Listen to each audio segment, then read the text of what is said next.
Вот, смотрите, иду такой местностью. Тут вообще везде, знаете, спуск к воде. Очень много людей, поэтому хочу найти укромненькое место и с вами немножечко почесать языком. Хотя пока даже не знаю о чем. Просто себя заставила, думаю, так, надо выйти. Вот, вы только посмотрите, какая красота. За это я люблю вечера. Хотя сейчас опять пасмурно, знаете, не было пасмурно. Ну, да, и у меня совсем истощился словарный запас, потому что вечер, и поверьте, я сегодня столько болтала, эти консультации и так далее, у меня просто, знаете, истощение физическое и моральное. Итак, я спустилась к самой воде. Еще раз посмотрите на эту красоту, потому что у меня фотоаппарат не передает. Если я разговариваю в камеру, задний план вообще не видно. Хотелось, знаете, вам какую-то красивую картинку, но, к сожалению, вот имеем то, что имеем. Все равно, я думаю, вам приятнее будет, если я буду, да, разговаривать в кадре. Что мне, собственно, хотелось сказать. Во-первых, извините, пожалуйста, голова вообще не мыта, пришлось сделать хвостики, но если бы я еще сейчас помыла голову, я бы просто не успела этот закат застать, понимаете? Я выбираю в приоритете красоту. Во-вторых, в этом августе, скажем так, я снимала видео для следующего месяца, для сентября. Много наснимала, так что там, я думаю, каждая неделя будет где-то по 2 ролика. Хотя, не знаю, в последнее время вы очень плохо их смотрите. Я связываю это с жарой, с тем, что ролики очень такие масштабные вышли, большие. Плюс, ну, не всем там подходит, знаете, возрастные периоды, такое дело. Короче, я пока стараюсь не унывать. Ну, в общем-то, что мне хотелось сказать? Так, давайте, наверное, снимочки. Весь август держалась просто неимоверная жара. И я все записывала, просто истекая 7 потами. Я старалась выглядеть презентабельно, поэтому, пожалуйста, оцените мои старания. Ну и помните, что да, там не сентябрь на видео, там август.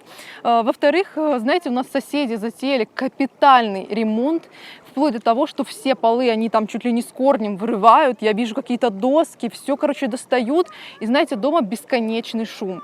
Этот бесконечный шум мешает мне. То есть вы-то не слышите, если я на петличку записываю, например, но, ну как бы вам это сказать, я это слышу, понимаете, на голову постоянно бум-бум, клац-клац, какой-то звук каких-то стекол, еще чего-то. Из-за этого мне было крайне сложно сосредоточиться, понимаете. Я старалась, но было сложно. И самое обидное, скажем так, что я не знаю, насколько затянется этот ремонт. На последних видео уже просто психанула, думаю, да ну его к черту, все, просто сделаю большую паузу, все равно канал никто не смотрит, неважно, но я понимаю, что так нельзя. Если я сейчас себя запущу, то, понимаете, потом я просто не смогу собраться в кучку. Я буду стараться, да, искать, когда они меньше шумят и так далее, но это невозможно подгадать, потому что, я повторяю, еще работа, и надо как-то вот угадывать вот это все, бежать, и тем уже надо, знаете, как-то в голове продумать, что сказать, это же не просто так, такой сел, что-то там навещал, вот как сейчас, и выходит какое-то бесполезное бла-бла. В общем, это я к чему сказала? Ну, наверное, просто хотелось пожаловаться на какие-то проблемы блогеров, на каких-то шумных соседей, писклявых детей и так далее. Ну, я думаю, меня поймут точно такие же люди, которые пытаются что-то там, да, в нерабочее время снимать, и вот сталкиваются с такими проблемками. Нет, ну все-таки, простите мне за эти странные переходы, но это невероятно, ребят. Я обожаю такую красоту, как так водичка шумит, что-то летает, что-то шуршит, мои лапы. Там, кстати, детки плавают. Но я, конечно, вышла на самый такой дикий пляж. У нас есть более ухоженные места, которые благоухают, цветут и пахнут. Но знаете, мне и дикое что-то такое нравится. То есть, ну, не так уж надо отдаляться тогда от природы. В принципе, возможно, во мне что-то криворожское там запело внутри. Блин, жалко, что вы не можете вместе со мной вот так и туда смотреть. Что еще мне хочется сказать? Завтра у нас с мужем важный день. У нас 3 года нашей семье официально. Хотя встречались мы в целом 4 года еще до этого. Но знаете, встречи эти были не такие, что мы прям жили вместе. Не получалось это. Из разных стран очень тяжело. Кто практиковал эту вещь, да, тот знает, что дают всего 3 месяца, потом нужно ехать домой. И ты знаете, так каждые 3 месяца ты не наездишься. У всех какая-то своя работа, своя жизнь. В общем-то, да, нам просто пришлось съехаться, пришлось в каком-то смысле пойти в ЗАГС, расписаться и начать вот, в общем-то, свою отдельную историю. Я еще ни разу пока не пожалела. Да, я думаю, не пожалею никогда. Хотя не знаю, да, что тут из этого получится. Я знаю, что муж будет потом смотреть, скажет: Ксюша, а что ты там наговорила? Ну вот делюсь просто с вами, знаете, потоком своего сознания. Вот сейчас это именно так. Поток сознания в жару после работы.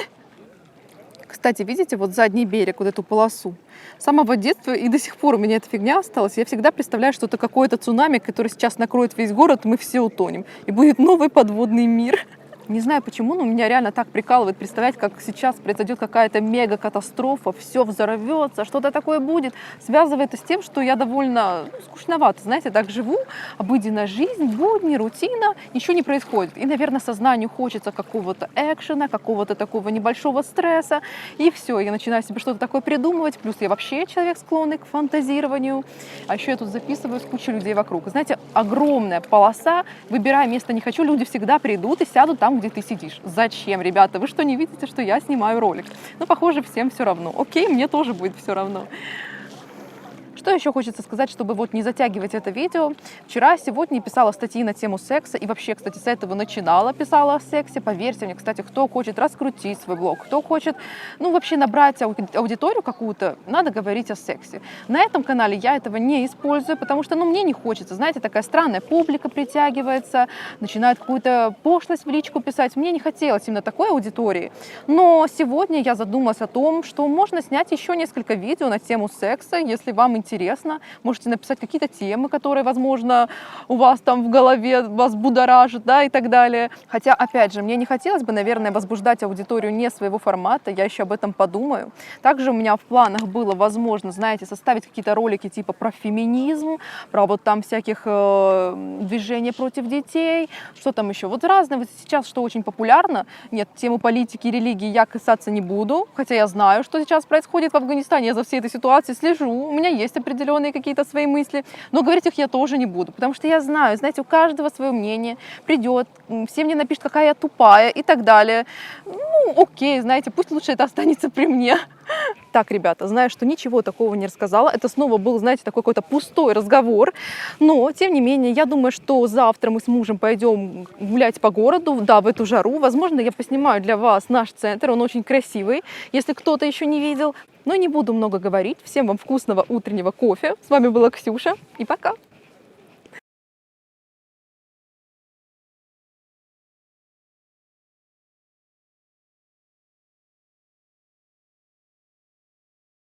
Итак, ребят, как и обещала, поснимаю вам немного с Красной площади. Сегодня вот с мужем своим, с которым у нас 3 года официальной семейной жизни. Покажись. Ой.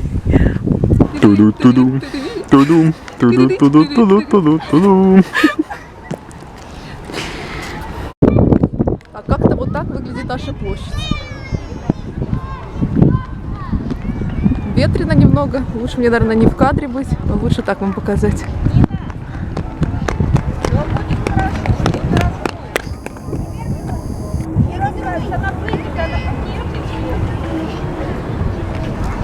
Это у нас здесь такую небольшую реконструкцию сделали, деревья новые высадили. Они еще даже так не распушили свои листики.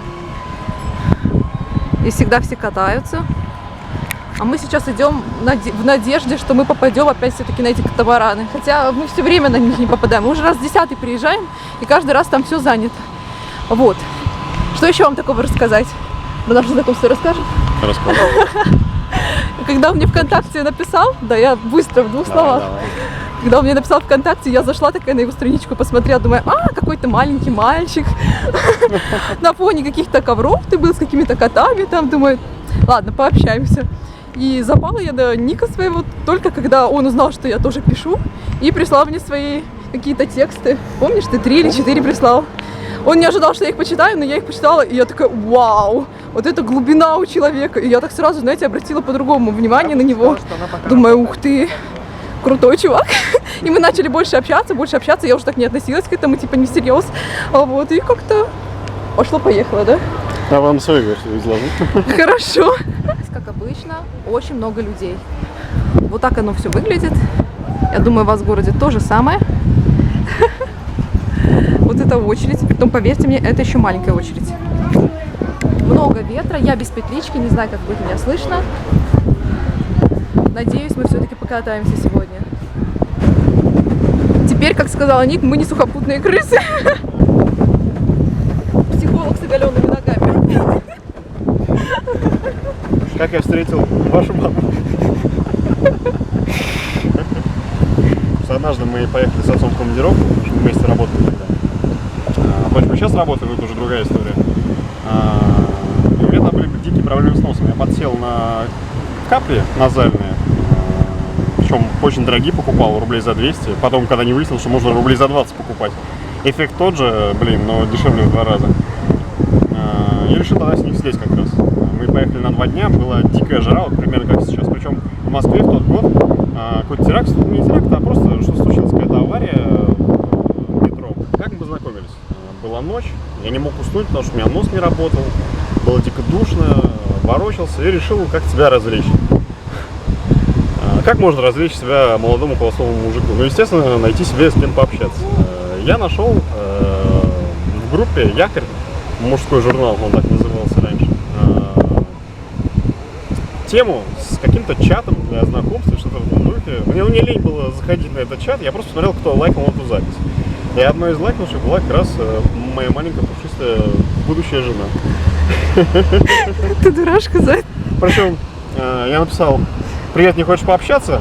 Ксюша была как раз онлайн в этот момент, а потом оказалось, что она была 15 минут назад онлайн. Ну, я и забил, выключил, и все. И больше в онлайн уже не заходил до тех пор, пока они приехали в Чебоксары.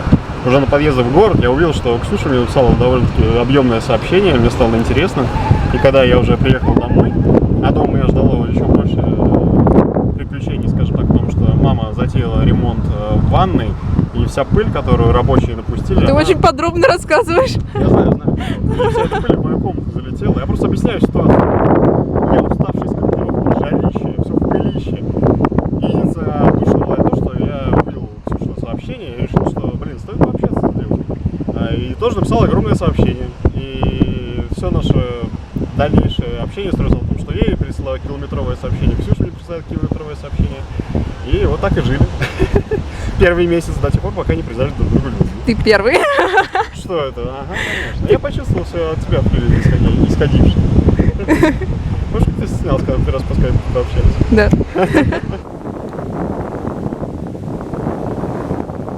Качаем лапки. Хорошо.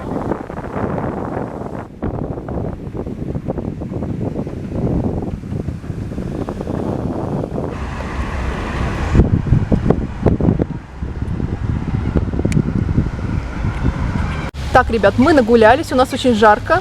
Сейчас идем делать пиццу, покупать вино.